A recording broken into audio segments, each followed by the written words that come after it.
Hello बच्चों, कैसे हो आप। तो चलिए, आपका 10th का एग्जाम जैसे जैसे नज़दीक आ रहा है आपका टेंशन बढ़ रहा होगा। तो चलिए कोई बात नहीं, हम लेके आए हैं पूरा ऑब्जेक्टिव से लेके सब्जेक्टिव, हम पूरे विश्लेषण के साथ आपको बताएंगे कि आगे कोई समस्या आपको ना हो। तो आज हम लाए हैं हिस्ट्री का चैप्टर 2 समाजवाद और साम्यवाद। तो प्यारे बच्चों, इसमें जितना ऑब्जेक्टिव है हम सारा विश्लेषण के साथ बताएंगे कि फिर बाद में आपको कोई समस्या नहीं होगी, यानी कि कोई समस्या होगी ही नहीं। 2024 एग्जाम के लिए तैयारी अगर अभी से रहेगी तो आगे कोई समस्या नहीं होगी। तो चलिए आज हम पढ़ते हैं चैप्टर 2 हिस्ट्री का समाजवाद और साम्यवाद। ठीक है, ये हिस्ट्री का है, इसमें हम जितना भी ऑब्जेक्टिव पढ़ेंगे उसका विश्लेषण बढ़िया से करके आपको हम बताएंगे। ठीक है, चलिए तो यहाँ पे क्वेश्चन की शुरुआत करते हैं। रूस में फरवरी क्रांति कब हुई थी? तो 1902 में, 1904 में, ठीक है, 1911 में, और नीचे आते हैं ऑप्शन देख 1917 में। ठीक है, तो याद रखिएगा रूस में जो फरवरी क्रांति हुई थी, ठीक है, 1917 में हुई थी, है ना, याद है आपको 1917 में याद। चलिए क्वेश्चन नंबर 2 देखते हैं कि रूस को संसद को क्या कहा जाता है। रूस की संसद को क्या कहा जाता है? फटाफट इसका आंसर दीजिए। रूस की संसद को ड्यूमा कहा जाता है, याद रखिएगा इसका आंसर होगा सी। क्या कहा जाता है? ड्यूमा। 3 नंबर है, लौह पुरुष के नाम से किसे जाना जाता है? तो लौह पुरुष के नाम से स्टालिन को जाना जाता है, याद रखिएगा। रूस का पहला साम्यवादी था कौन? अब यहाँ पे ऑप्शन आता है, यानी कि पहला साम्यवादी कौन था? ठीक है, लेनिन है ना, टॉल्स्टॉय है ना, प्लेखानोव या स्टालिन। देखिए ये तीनों नाम जो है, आपको ये तीनों नाम दिख रहा है ना, देखिए ये सब तो बाद में, लेकिन ये जो थे ना प्लेखानोव ये थे। ठीक है, पहला समय यानी कि साम्यवादी प्लेखानोव ही था। ठीक है, याद रखिएगा। आगे चलते हैं 5 नंबर, रूस की बोल्शेविक। चलिए आगे चलते हैं क्वेश्चन नंबर 5 में।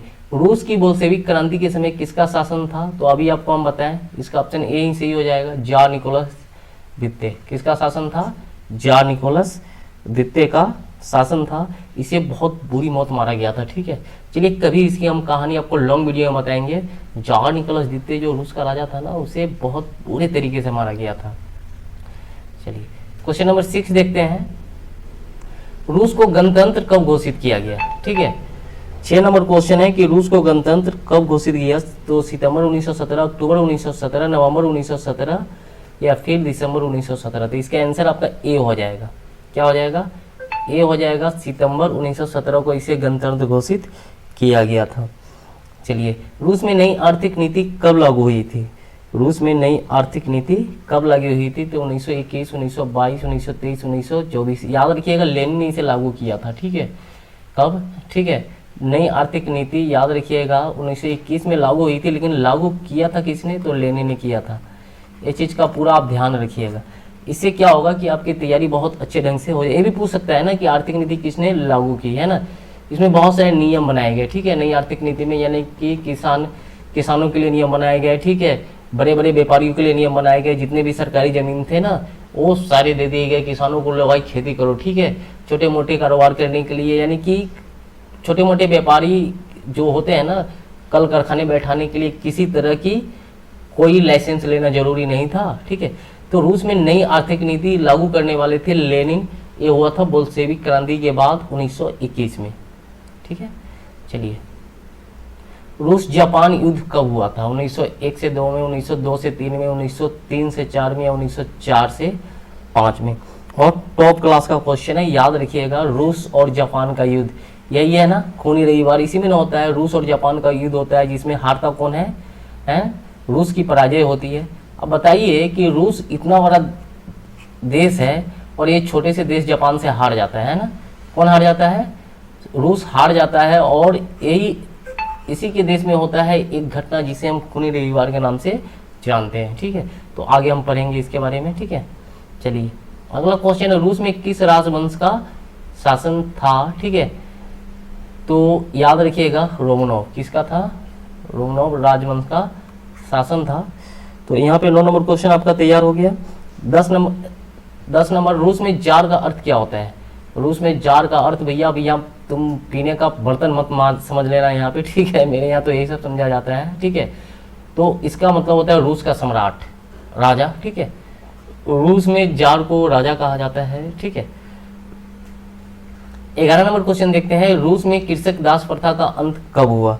रूस में कृषक दास प्रथा का अंत कब हुआ? 1861 में, 1862 में, 1861, 1863, 1864 में हुआ था, ठीक है। तो याद रखिए रूस में कृषक, इसमें थोड़ा ऊपर नीचे हो गया है, ठीक है। ये ऑप्शन तो यहाँ पे होगा 1861 में हुआ था, चलिए कोई दिक्कत नहीं है, ठीक है। ये ऊपर जाना चाहिए 1861 कब हुआ था? तो 1861, ठीक है।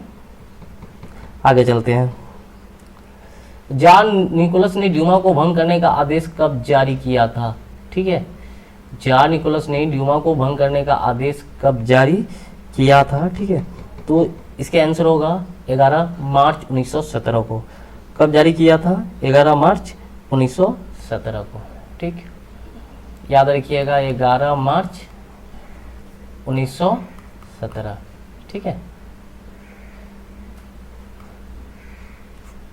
आगे चलते हैं, जान निकोलस को कब सिंहासन त्याग करना पड़ा? ठीक है, 15 फरवरी 1917, 15 मार्च 1917, 15 अप्रैल 1917, ठीक है।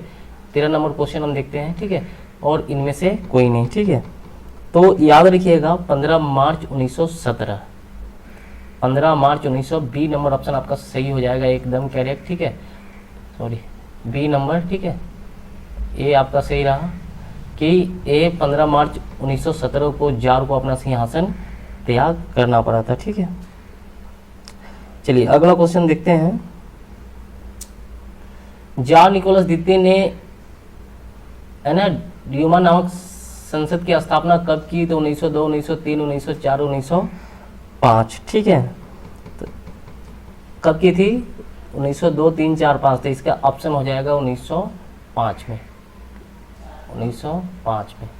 चलिए, लेनिन ने नई आर्थिक नीति की घोषणा कब की थी? तो आपको हम पहले ही ने बता दिए थे कि 1921 में की थी, 1921 में की थी। 16 नंबर क्वेश्चन देखते हैं कि लेनिन की मृत्यु कब हुई? लेनिन की मृत्यु कब हुई? लेनिन की मृत्यु याद रखिएगा 1924 में हुई थी। और लेनिन के बारे में एक चीज और याद रखिएगा, लेनिन के शव को अभी भी सुरक्षित रखा गया है, ठीक है। अगर लेनिन के शव को अभी भी सुरक्षित रखा गया है, और आपको जानकर आश्चर्य होगा कि उसका शव ज्यों का त्यों है, ठीक है। कहा जाता है ना कि बताइए 1924 इसको मरे हुए कितने वर्षों हो गए, उसके शव को अभी भी रखा गया है।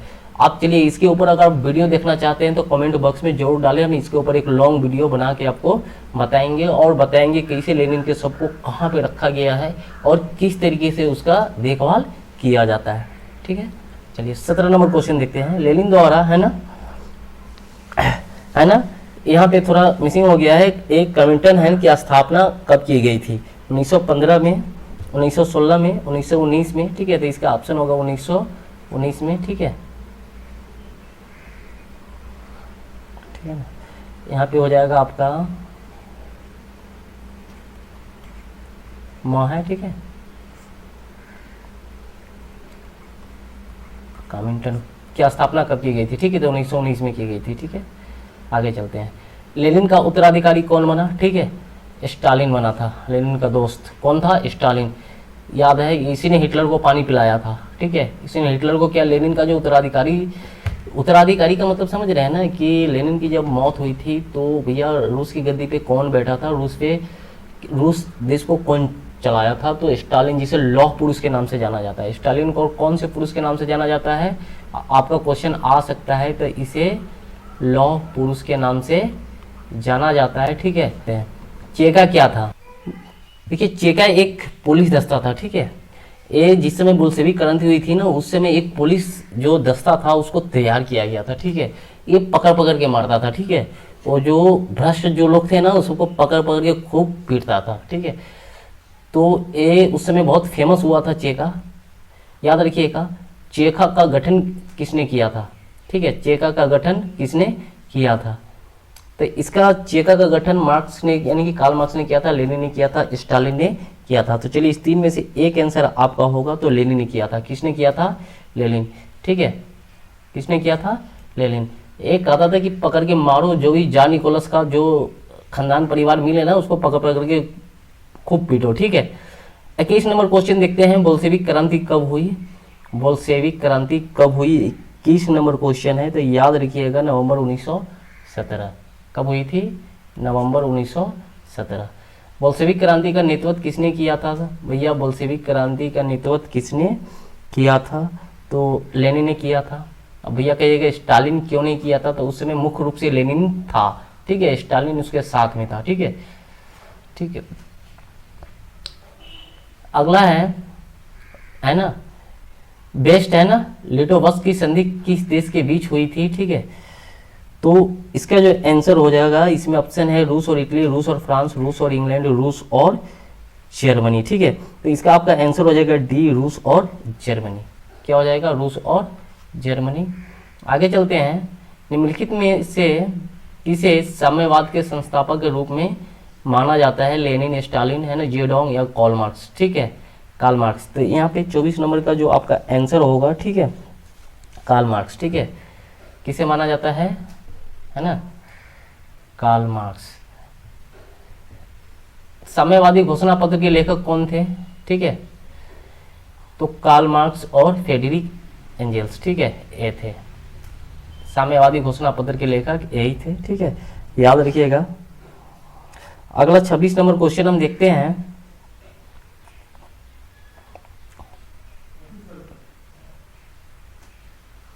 साम्यवादी घोषणा पत्र का प्रकाशन कब हुआ? 1844, 1845, 1847 या 1848, ठीक है। तो इसका याद रखिएगा 1848 में हुआ था, ठीक है। अगला क्वेश्चन देखते हैं, साम्यवादी शासन का पहला प्रयोग कहाँ हुआ? साम्यवादी शासन का पहला प्रयोग कहाँ हुआ? ठीक है, रूस में, जापान में, चीन में या क्यूबा में, ठीक है, रूस, जापान, चीन या क्यूबा में। तो याद रखिएगा साम्यवादी शासन का पहला प्रयोग कहाँ हुआ था? रूस में हुआ था। आपको हम पहले ही बता दिए थे कि लेनिन ने यहाँ पे नई आर्थिक नीति लाई थी, जितना जमीन था सारा किसान को दे दिया था, ठीक है। जितने भी बड़े बड़े उद्योगपति जो ठाट वाट से रहते थे, वो सारा की संपत्ति पे रोक लगा दे गया, यानी कि लेनिन छेट मार के उस पर बैठ गया, ठीक है। तो लेनिन ने अपने हिसाब से चलाया, उसने साम्यवादी व्यवस्था ला दिया, ठीक है, एक ऐसी व्यवस्था ला दिया जिसमें सबको बराबर अधिकार मिल सके, ठीक है। अगला क्वेश्चन देखते हैं, स्वपारदर्शी समाज का संस्थापक कौन था? ओवन था, मार्क्स था, एंजल्स था या लेनिन था, ठीक है। तो 28 नंबर का जो क्वेश्चन हो जाएगा, ये हो जाएगा ओवन था। कौन था? तो ओवन, ठीक है। चलिए अगला क्वेश्चन देखते हैं कि सोवियत संघ का विघटन किस वर्ष हुआ था? सोवियत संघ का विघटन किस वर्ष हुआ था? तो 29 नंबर क्वेश्चन है, तो याद रखिएगा 1943, 1955, 1987 या 1991। तो याद रखिएगा सोवियत संघ का विघटन 1991 में हुआ था। कब हुआ था? 1991 में हुआ था, ठीक है। आगे चलते हैं, ठीक है, स्टालिन कम्युनिस्ट है ना पार्टी का क्या था? यानी कि स्टालिन कम्युनिस्ट पार्टी का क्या था? तो अध्यक्ष था, सचिव था, महासचिव था, एक या उपयुक्त में से कोई नहीं था, ठीक है। तो यहाँ पे इसका जो आंसर हो जाएगा ये महासचिव था। क्या था? महासचिव था, ठीक है। चलिए अब आगे चलते हैं, 31 नंबर क्वेश्चन देखते हैं, भारतीय कम्युनिस्ट पार्टी की स्थापना किसने की थी? है ना, एम.एन. रॉय ने, है ना, पी.एम. रॉय ने, है ना, पी.सी. रॉय ने, ए.के. सेन ने, ठीक है।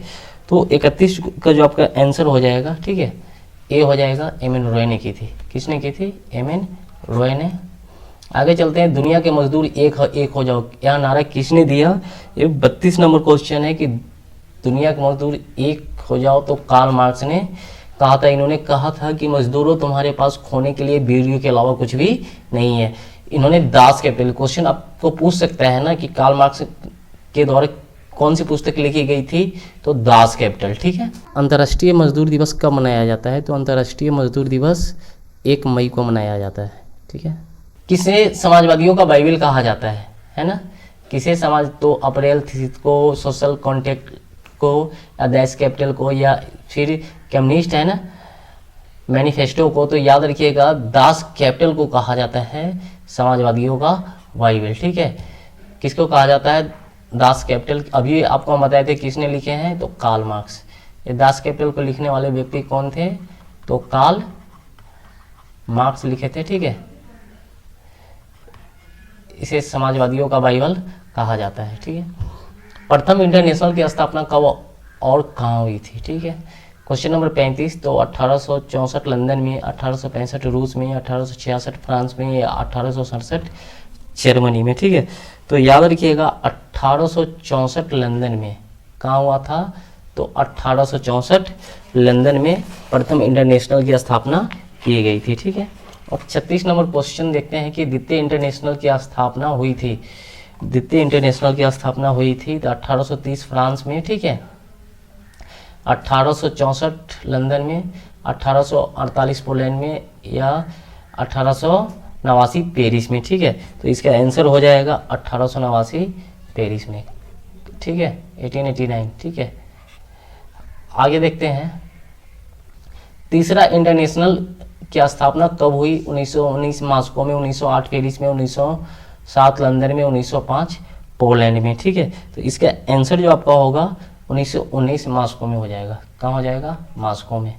आगे चलते हैं, भूमि, शांति और रोटी, ये 3 नारे किसने दिए थे? लेनिन ने, ट्रोट्स्की ने, स्टालिन ने या कार्ल मार्क्स ने। ठीक है, 38 क्वेश्चन बहुत अच्छा है। तो भूमि, शांति और रोटी, यही 3 चाहिए इंसान के जीवन के लिए। ठीक है, तो ये नारा देने वाले थे हमारे लेनिन। कौन थे? लेनिन। आपको पता होगा कि हमारे भगत सिंह जो थे लेनिन के बहुत बड़े फैन थे। ठीक है, लेनिन को बहुत मानते थे। ठीक है, मरने से पहले भी उन्होंने उनकी जीवनी पढ़ी थी। खूनी रविवार की स्थिति को हुआ था, है ना? खूनी रविवार की स्थिति को हुआ था, बहुत अच्छा क्वेश्चन है। तो 9 जनवरी 1905 को हुआ था। याद है ना, रूस और जापान के युद्ध में कौन हार गया था? रूस, है ना? और रूस की सेना जो है ना अपने ही देश के लोगों पे अंधाधुंध गोलियां चलवाई थी। रविवार के दिन हुआ क्या था ना कि रूस हार गया था और हारने की वजह से उसकी स्थिति खराब हो गई थी।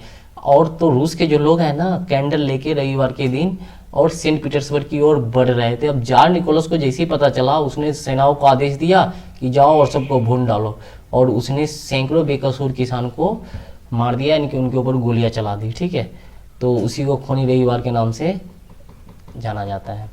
रासपुटिन कौन था?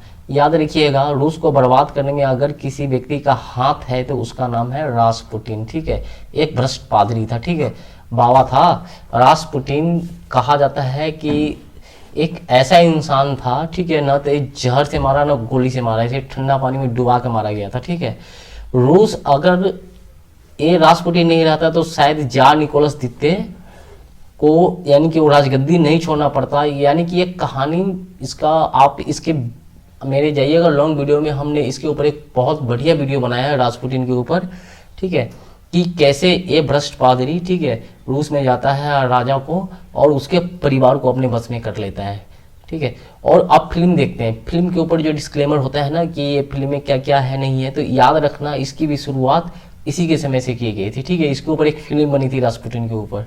ठीक है, चलिए आगे चलते हैं। अप्रैल है ना थीसिस किसने तैयार की? लेनिन ने, कावुर ने, ठीक है, स्टालिन ने या फिर मार्क्स ने। ठीक है, तो एक क्वेश्चन, ठीक है, क्या है? अप्रैल थीसिस किसने तैयार की? चलिए अगला क्वेश्चन देखते हैं।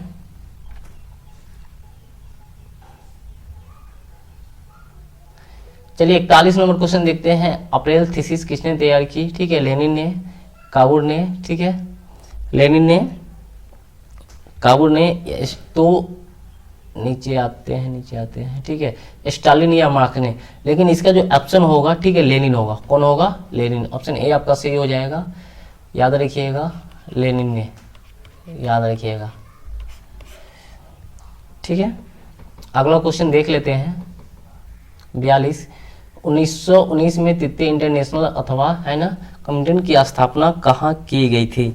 तो याद रखिएगा, ऑप्शन है जिनेवा में, मॉस्को में, पेरिस में या फिर इटली में। इसका आंसर होगा मॉस्को में। ठीक है, कहाँ हो जाएगा? मॉस्को में। ठीक है, चलिए नेक्स्ट देखते हैं। वर्ग संघर्ष के सिद्धांत की व्याख्या किसने की थी? तो है ना, फ्रेडरिक एंगल्स ने, रॉबर्ट ओवेन ने, कार्ल मार्क्स ने, इनमें से कोई नहीं। ठीक है, 43 नंबर का क्वेश्चन का आंसर हो जाएगा कार्ल मार्क्स ने। किसने की थी? कार्ल मार्क्स ने। आगे चलते हैं।